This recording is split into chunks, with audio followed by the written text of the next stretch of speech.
कर्जमाफीसह विविध मुद्द्यांवर विरोधक सभागृहात आक्रमक झाले। शेतकऱ्यांच्या प्रश्नावरून विरोधकांनी पुन्हा सभात्याग केला।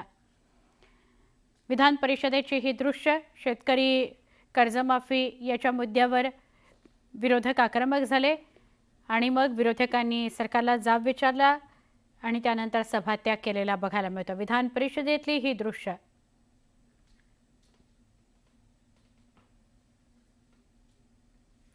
आत्महत्या करणारे शेतकऱ्यांचं राज्य झालंय। रोज शेतकरी आत्महत्या करतोय अध्यक्ष महोदय। शेतकऱ्यांना कर्जमाफी देतो म्हणून सांगून कर्जमाफी दिली जात नाही, परंतु उलट त्या लोणीकरांसारखे माणसं शेतकऱ्याचा अवमान करतात।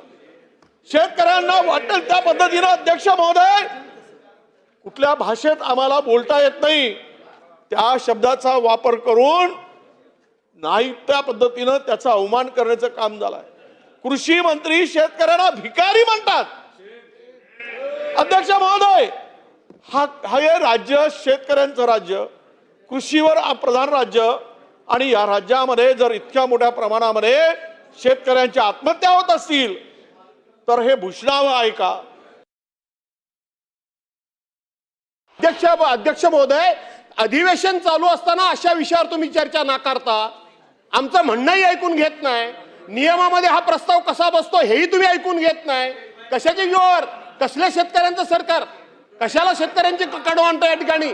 आणि म्हणून अध्यक्ष महोदय, माझं स्पष्टपणे म्हणणं आहे की आम्ही दिलेला हा प्रस्ताव नियम 97 मध्ये तंतोतंत बसतोय, याची सर्वस्वी जबाबदारी सरकारवर आहे।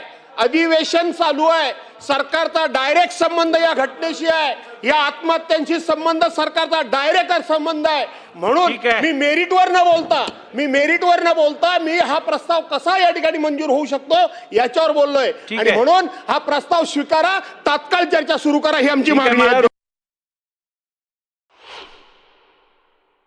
आपल्याकडे सभागृहाचं जेव्हा आपण कामकाज करतो तेव्हा ते कामकाज या संविधानाने दिलेल्या अधिकारातनं घडलेल्या नियमाप्रमाणे होणं हे अपेक्षित आहे आणि अनिवार्य आहे।